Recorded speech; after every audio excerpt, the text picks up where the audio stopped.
Welcome to another episode of Stuck in My Mind podcast. I am your host, WIZE. My next guest is a renowned American entrepreneur known for his groundbreaking contributions to the tax preparation industry. Welcome to the show, John Hewitt. Hello.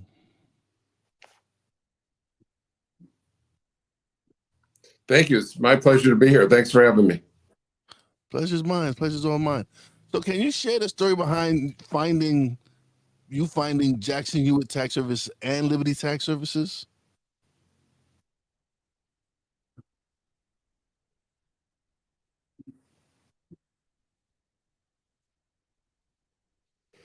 Sure. I just finished my 55th tax season, so long before you were born. So I started when I was at the University of Buffalo. I took an H&R Block tax course. I loved it. And 12 years later, I was running 250 H&R Block offices. Loving life. I found what I wanted to do. And my dad was the CFO of a public company. He decided we should computerize taxes. So in 1981, we quit our jobs and built the first tax software for an Apple computer. No one wanted it, way ahead of its time. Got lucky and found a firm in Virginia Beach called Mel Jackson Tax Service, 6 offices. He had died. We bought the company from his widow and merged the computer company and Mel Jackson, changed the name to Jackson Hewitt, went public, and 15 years later, we sold it for $483 million. Wow. Today, Jackson Hewitt has 6,000 locations, 23rd largest retail franchise chain in the country. I had a non-compete that lasted 3 years, but it didn't cover Canada. And having grown up in Buffalo, I knew the Canadian tax system. I had done Canadian returns. We opened Liberty Tax in Canada, and within 3 years became a top 100 firm in Canada with Liberty Tax. In 2000, came back to the United States when my non-compete ended, and now I had to compete against myself, my name, my software, my system, my people, and yet not only did we grow faster than Jackson Hewitt, we grew faster than them and H&R Block combined. We opened for 12 years. We opened almost one new location a day, 4,000 offices in 12 years. Top 10 fastest growing franchisor ever. And we, again, public company, again, worth $500 million. Again, I sold my stock, and now we have loyalty brands, and we have 8 different brands. And our 2 fastest growing brands today are A-Tax. I've been in tax 55 years. I'm fastest growing again. But also even growing faster is our Zoom and Groomin' mobile dog grooming. So that's my 55 years in a nutshell. Wow. So as an entrepreneur, what value and principles have guided your journey to success? Wow. There's numerous keys to my success, but I think the number one thing the number one thing is perseverance. That everyone gets knocked down. I never met anyone or saw any story where someone just skated through life. Everyone faces adversity. Everyone gets knocked down, and winners always get up. And they got to kill me to stop me. So perseverance is the number one attribute of my success. But there are a number of attributes. There's drive. There's competition. My book is iCompete. I love to compete. And so also one of the things that is unique about me that doesn't apply to everyone is I always want what's best for the other person, whether it's an employee, a customer, a franchisee, a vendor. I always want what's best and when it's best for me too, that's a huge victory. But I always want what's best for the other person. Awesome. So how do you approach innovation and staying ahead of the competition in anything you do? I didn't hear your question. how do you approach the innovation and how do you approach innovation and staying ahead of the competition in any of the fields that you're in?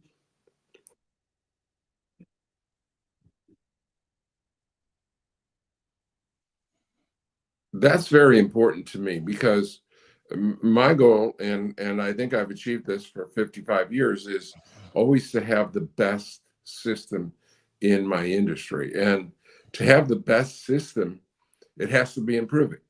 And so I improve in a couple ways. Number one is I'm always watching the world around me. I mean, Sam Walton said in his book, Made in America, he said, you don't just watch your competitor, you watch every customer experience you have.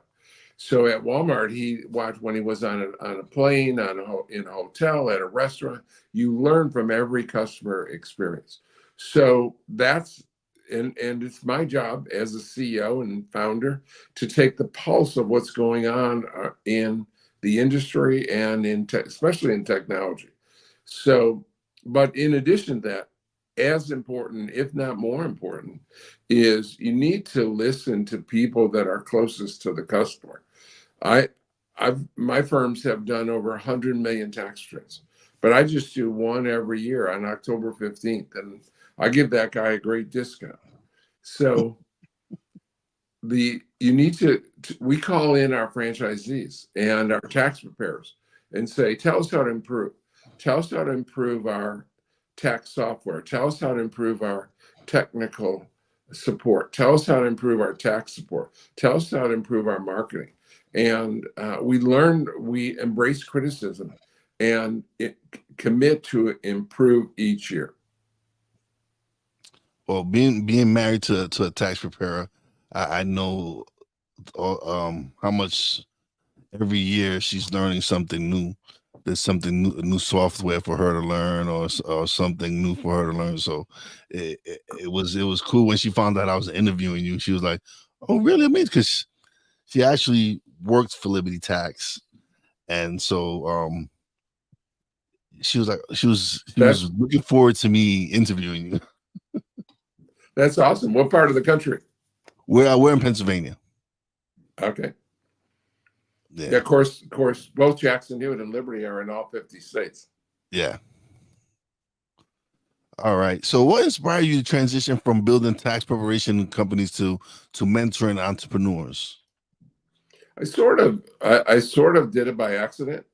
I was having dinner with one of my employees at both Jackson Hewitt and Liberty, and he had left long before I did. And he was an attorney and a franchise attorney, and he went out on his own, and he was representing. So during my non-compete, he was representing about 35 franchise companies. He said, "Why don't you get out of tax? You've done that for 50 years. Why don't you get out of tax? What I have a company that has a great system, but in 13 years they only have 13 franchises.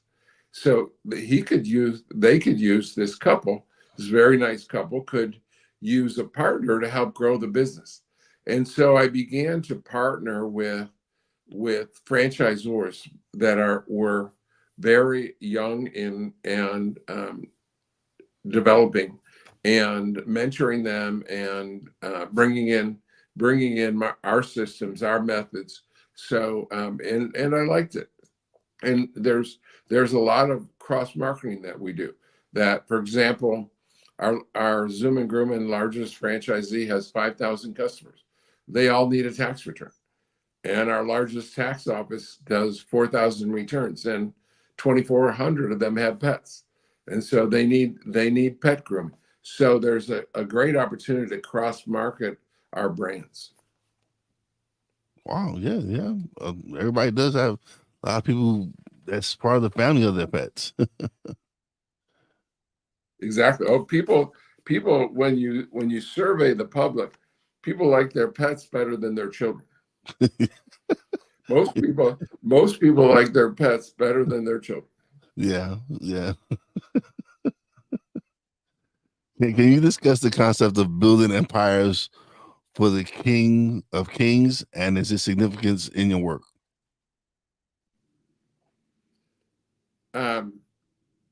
The key thing that drives me is giving back. That I've been blessed with incredible blessings. I didn't do this just because I was the greatest. I just was the hardest working or the smartest or the most educated. I did this because of blessings that I have. And so to whom much is given, much is expected. So, many people, certainly most people my age, have long retired. And again, I said they got to kill me to stop me. I'm in the prime of my knowledge, business knowledge, and ability to help people. I've created over 1,000 millionaires. So I've given back, and you know what? Many, and most of them have paid it forward. We're changing the world. We're making the world a better place. And I've had, in addition to think of the 5,000 franchisees I've had, they've had 100,000 employees. So we're just changing lives and giving back. And our mission statement is having fun, improving lives.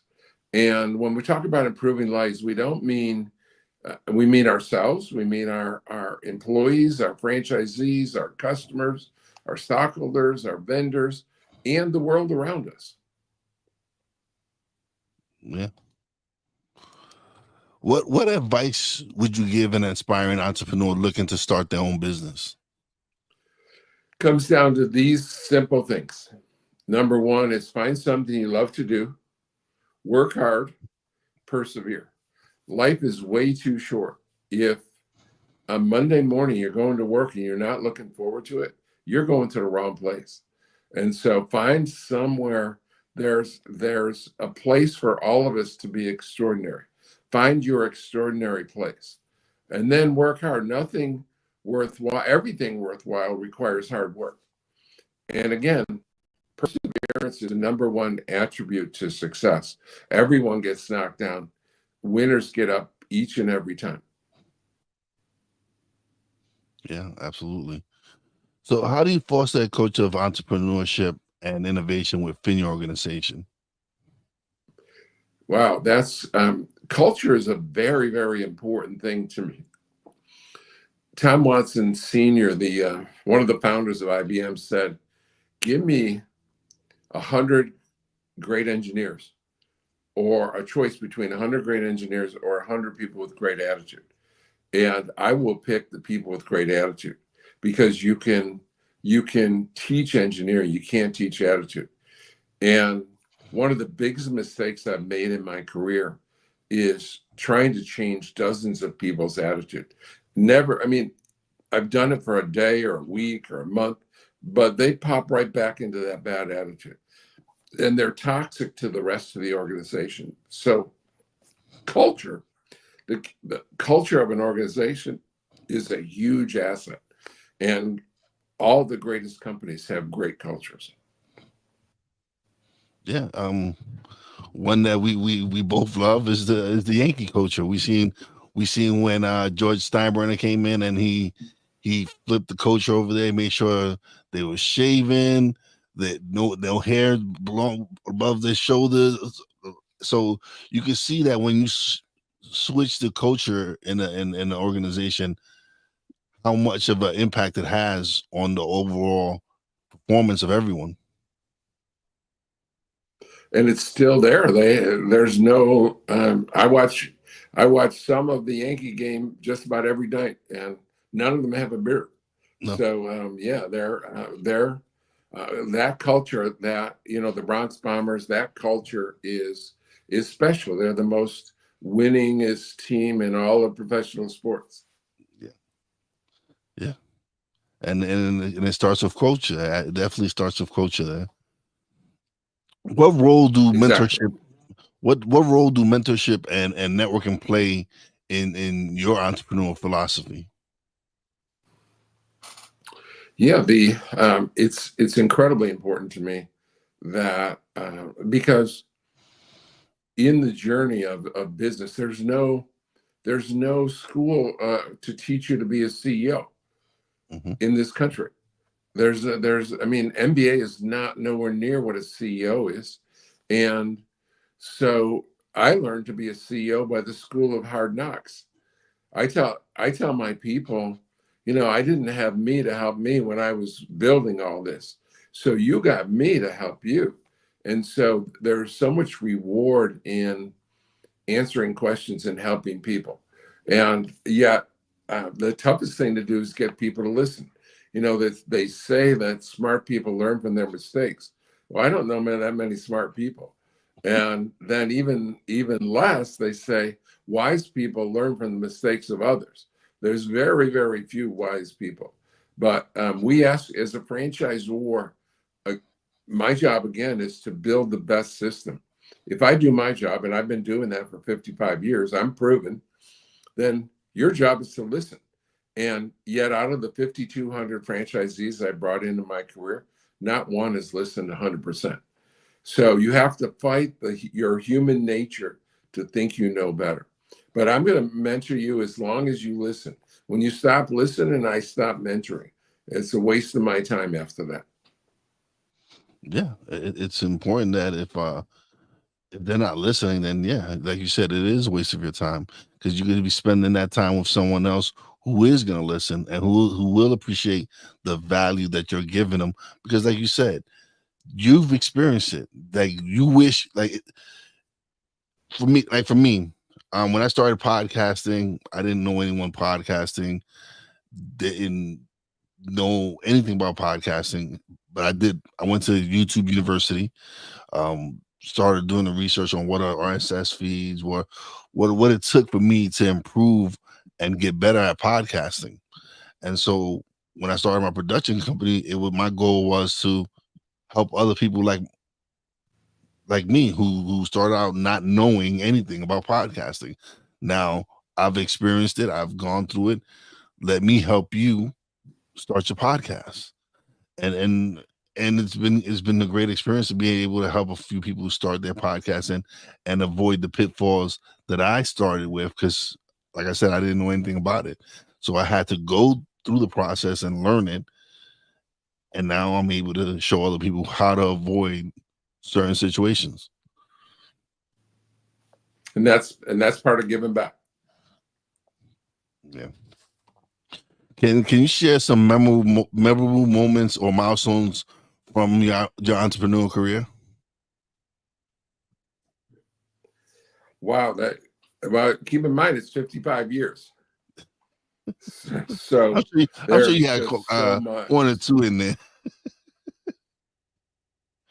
Well, certainly, when I won Entrepreneur of the Year for the International Franchise Association, they're the premier franchise organization, their International Franchise Association. They have 4,000 members, and they've only had 35 entrepreneurs. Every year they have a Entrepreneur of the Year for about 35 years, and I was named one of the 35 entrepreneurs of the year, and I had to speak in front of 2,200 people. That was a little scary, but so that was one. Secondly, when I hit the milestone of bringing in 5,000 franchises, I'm don't know anyone that's ever done that. I know for sure one thing I've done that no one has done is I've founded 2 of the top 100 retail chains in the United States, franchise retail chains in the United States. And I guess the 4th one is ringing the bell on NASDAQ a couple times. So those are kind of 4 momentous kind of things that I look back on, and with humility and appreciation. Awesome. Yeah.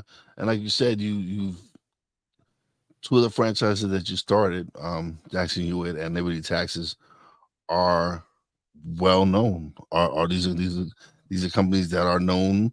And so how is it that you build 2 iconic brands? It's again, it starts with having a vision of what's possible, and then having a niche, right? When I Yeah. started competing with H&R Block in 1982, they had 9,000 locations, and the second biggest competitor only had 200. So it's obvious that there's a vacancy Yeah. in every industry. There's an opportunity for 2 or 3 or 4 vendors, and so I built that now has 6,000 locations.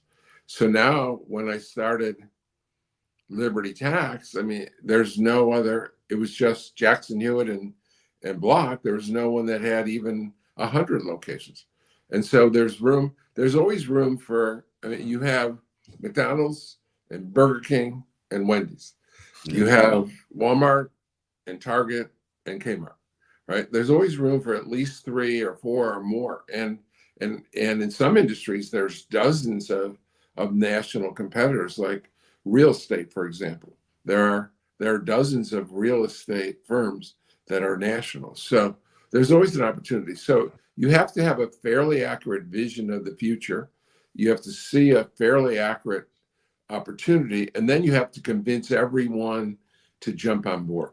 Your your investors, your employees, your franchisees, your vendors, your customers. You have to be convincing and get people on board. And it's not a short trip.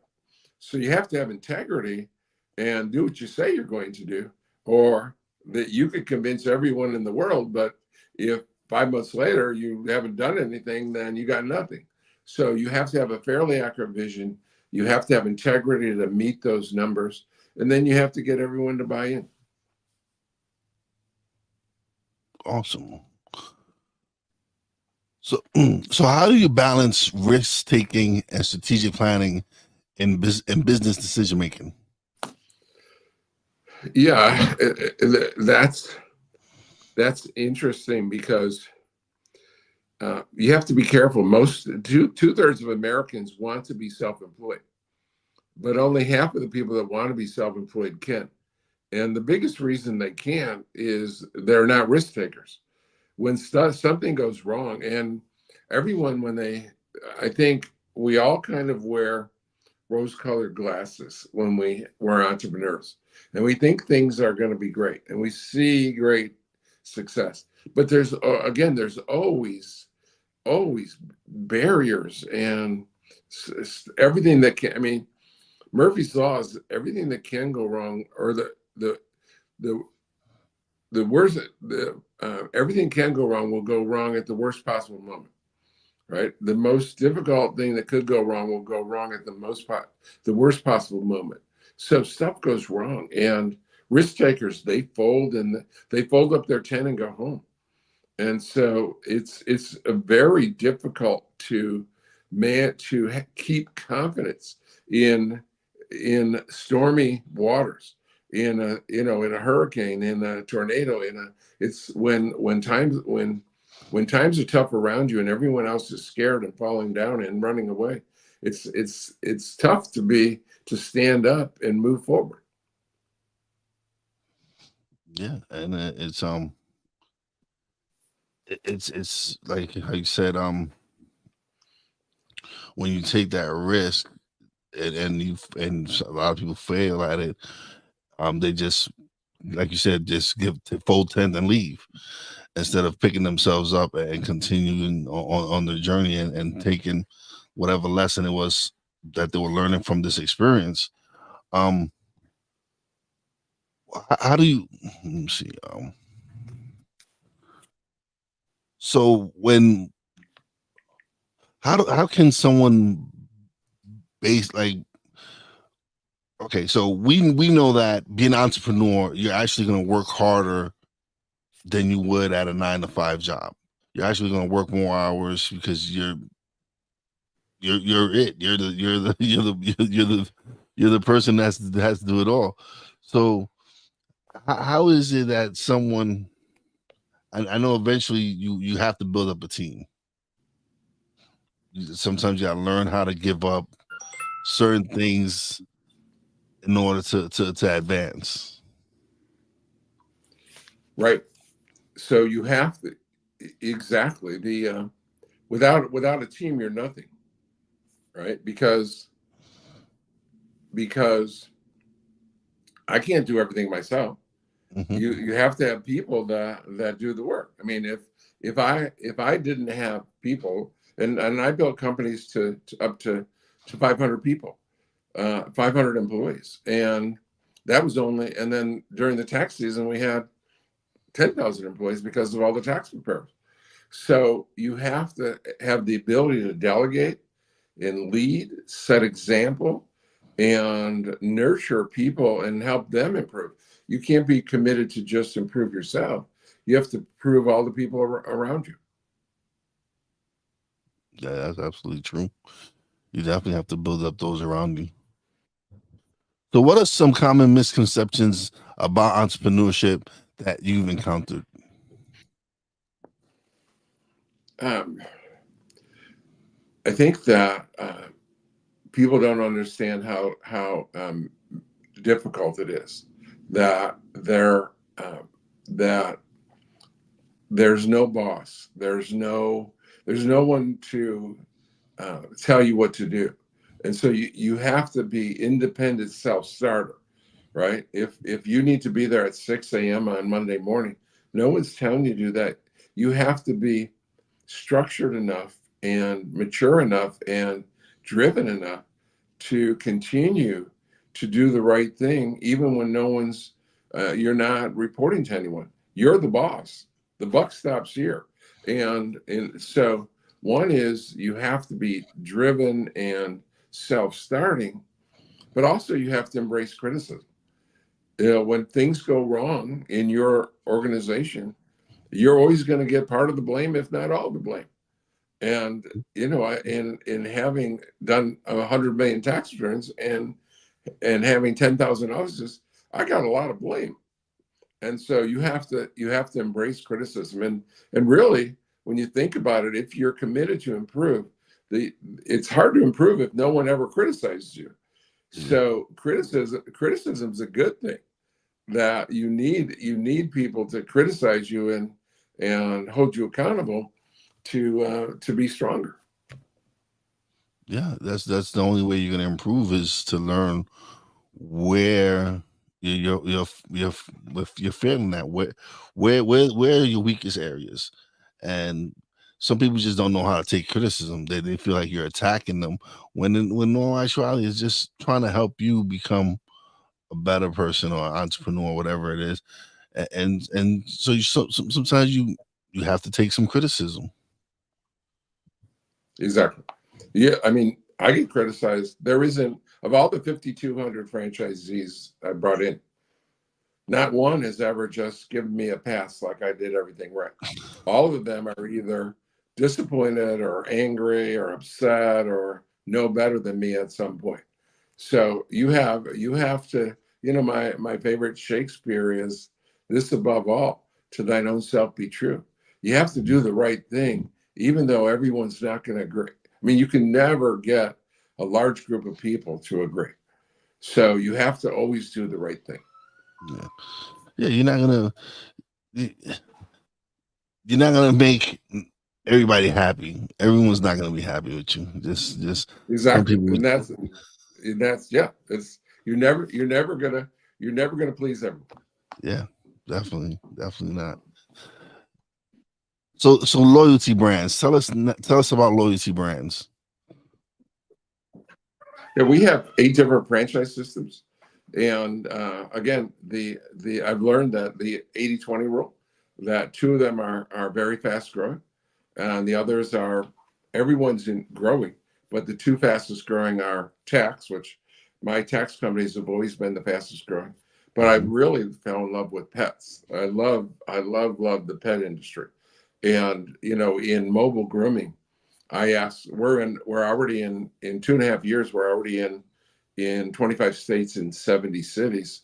And I ask every new franchisee in your area, call around and see how long it takes to get an appointment to be groomed, or to get your dog groomed or cat. I mean, some cats are groomed too. Yeah. And everywhere in the country, it's 3, 4, 5 weeks, or you can't even get an appointment. Oh yeah. Actually, one of my coworkers, his wife is a dog groomer, and she's getting ready. She's a couple of years. I think she's getting ready to retire, and so this is an area. This is an area up here because there's a lot of people have pets up here in Pennsylvania in this area, and to me that's a great, and that would be a great investment. And but like you said, but you have to have the passion for it. You gotta have the passion of wanting to deal with pets and deal with owners. Every one of our owners, we just passed 100 owners this month. Every one of our owners has a dog. They're all consistent. They have an animal.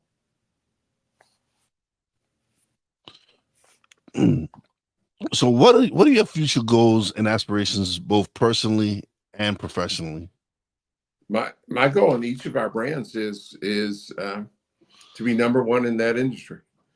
And in some industries, very, very difficult. Like H&R Block has 9,000, and Jackson Hewitt has 6,000. So to be number one in that industry is very, very difficult. But in pet grooming and mobile grooming, they're the largest one only has a couple hundred. So by the end of this year, in less than 4 years, we'll be number one in the industry. And Wow. within 5 years, we'll have thousands of vans around the country. So do you help your franchises get the vans and it's everything, and it's a system? So yeah. Sure. When you use that phrase, when you say, "Do you help your franchises?" the answer is always yes. Whatever they need, we have a system for getting it. So we systemize everything. So yes, if you say, "Do you help? Do you support? Do you?" Yes. If they have a need, we satisfy that need. Awesome. All right. John, thank you for being a guest. This has been amazing. Now is the part of the show where you get the solo screen and you get to plug away, let everybody know where they can find you, where they can find Loyalty Brand, everything. Well, let me say this, that the easiest way to get a hold of me is LinkedIn, or you can reach out to us at loyaltybrands.com.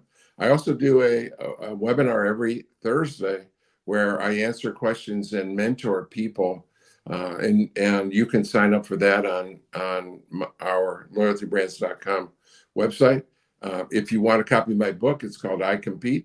If you send me an email to john@loyaltybrands.com, I will send you a free book. So thanks. Those are the ways to contact me. Awesome. Thank you for being a guest. I greatly appreciate you coming by and sharing your story and talking about you've impacted a lot of people's lives. You have. Thousands. I'm blessed. Definitely made a change, and you're still going strong, man. What inside of you is, because I'm sure you like you said, you've been doing this for 55 years. What inside of you can just like has that fire still burning after all these years? I'm obsessed with winning, and I'm committed to change it. And the most fun I have in life is changing people's lives. And that's awesome. That's a amazing reason why. That's an amazing reason why to do it. So thank you for having me on. I appreciate you coming on, man. I'm looking forward to my wife seeing it and see if she approves of how I interviewed you. So thank you very much. Have a wonderful night. Thank you. You too. You have a great day. Wait. All right. That was John Hewitt, man. That was a informative episode. I'm so excited to be able to interview him. So hopefully everybody had a good time. Shout outs. Shout out to my Real Wise fam, Poppy J, Brandy J. Love you guys. Shout out to the boss lady. I interviewed him. See, I told you I would interview him, baby. Appreciate you. And as always, a big shout out to all the essential workers out there. God bless you. Be safe. You know how your boy Wise does it. Peace out.